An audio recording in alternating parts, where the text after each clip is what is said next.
So it's been a few weeks since I've talked to you guys. What's the Wings update? What's going on? I don't know.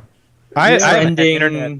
I didn't have internet for a week, so I got disconnected from everything. All I had was Fox News, so that kind of. How can you live without internet for a week? That's impossible. I feel like not much. I think he's live streaming a lot. He stopped dieting and exercising, focusing instead on income. And I think he's skating mass right now. Yeah. We must start with a giant block of marble. That's Gating Mass is an Always Sunny in Philadelphia reference. That's what I was laughing at. But yeah. So he stopped it with the diet and exercise. Like that just wasn't his thing. And now he's working. He's live streaming and he's uploading videos more often than before. And it's my understanding that is going better for him. That there's I haven't seen Wings' live stream, so I can't call it like e-begging. But the e-begging model on Twitch is turning out to be hugely profitable. Mid-level streamers are pulling $1,000 days, and they're averaging like $300 and $500 days. What is e-begging?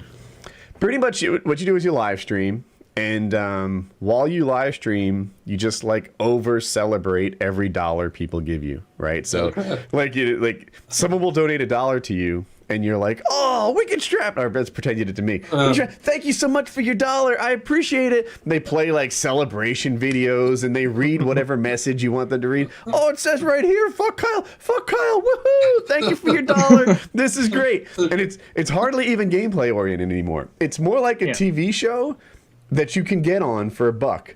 It's shameless pandering to the lowest common denominator. And I can't knock it because I don't see any victims in this thing. The people who donate their $1 or their $3, those are real frequent donation amounts, $1 or $3. I don't think they feel ripped off. I think they got exactly what they wanted. They got their mention. They got their thank you. They're enjoying the show. Like I really love this guy, so I'm happy to give him $3 and support him and keep him on the air. But don't you feel soulless after about 4 hours of doing that? That's the thing. And I feel like, dude, all of us, who are doing any kind of entertainment thing are dancing monkeys in one way or another, right? And do we get to say that my version of Dancing Monkey is somehow more honorable than Yes, you dance your own goddamn dance. We dance the polka over here. Gamma Labs is awesome. Check out my video on how effective it is. Coupon code Woody. Gamma Labs is incredible. But Coupon code Wicked. I wouldn't stoop to e-begging. Gamma Labs, by the way, awesome stuff. You'll like it. Keep me awake and alert and peppy. He really did go get some Gamma Labs. I was filling up my double coffee, and he was like, "I'm gonna get some Gamma Labs delivered." Because it keeps me alert and I'm sleepy, and I become the energetic version of me. It's like the other energy drinks, but ×2. So it's good as snorting a line of Adderall. Am I right? It's a damn straight it is. Gamma Labs, like snorting Adderall. Coupon code Woody. So Kyle, you dick. They should say that. They should have a guy on the. They should get Sam on the Gamma Labs box, just wide-eyed and crazy. Just jittering as he does his homework.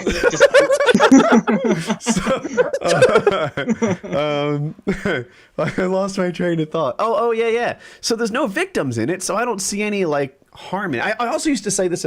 People used to sell their spots on their friends list, right? I never did it. Never did it. Whatever. Don't care. But I always felt like the people that bought the spots weren't being robbed. They got what they paid for. The people that sold the spots were doing fine. It was totally worth it. The people that would pay, I don't think I was selling it for $20 or $30 or something, and it was twofold. And I'm sure you were going to get to this, but I'm going to steal it. Partly it filled your friends list up, so you couldn't get any more messages. But also, the people who would pay were usually decent players. And I would have maybe 3 or 4 of my guys, and I'd bring in 1 or 2 of these guys at a time, and I'd play with those people a lot.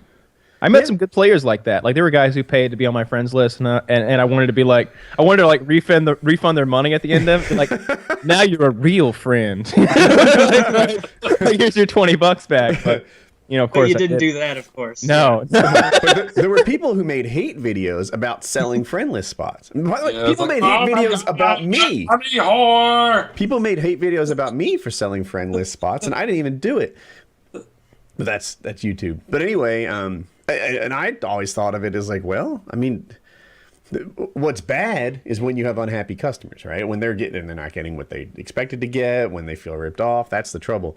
And with all this Twitch stuff, I don't know that they have unhappy customers. I think they're just whatever. Yeah, I stream on Twitch, and there's a notification that pops up when someone donates. And I say, "Oh, thanks for the $1," but it's not. I guess I haven't seen the streams where it's just all about the donations.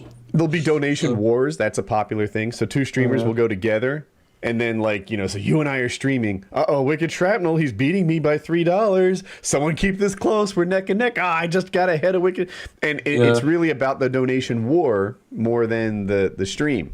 That's kind of douchey.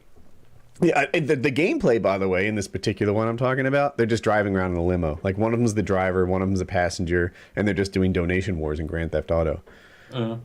So the easiest thing to pretend to be providing content while pandering and seeking money. But I hear you, and you look down on it, but it's like, if everyone's having fun, the streamers are making money, the people watching this is apparently what they want because they're giving money for it. No one's getting robbed. Knock yourself out, I guess. It's true. Yeah, definitely true. I just think it's kind of silly. And I kind of see the whole... Nobody is being forced to do anything that they don't want to do, so... Yeah. Live and let live. Party is like, look at them dancing monkeys begging for dollars. Well, dude, how is that so different than everyone else in showbiz? Even Jennifer Lawrence making her $20 million is doing it for but that's kind of like a false equivalency. It's like, well, 50 Shades of Grey and Game of Thrones are books. They're just writers. What's really different? Like, there is a significant difference in quality and story structure and character development. Finally coming to fruition, a great storyline. So I think there would be people out there, though, that are more of the 50 Shades of Grey audience that aren't into Game of Thrones, though. So it's all depends on the consumer. Now, great porn in both.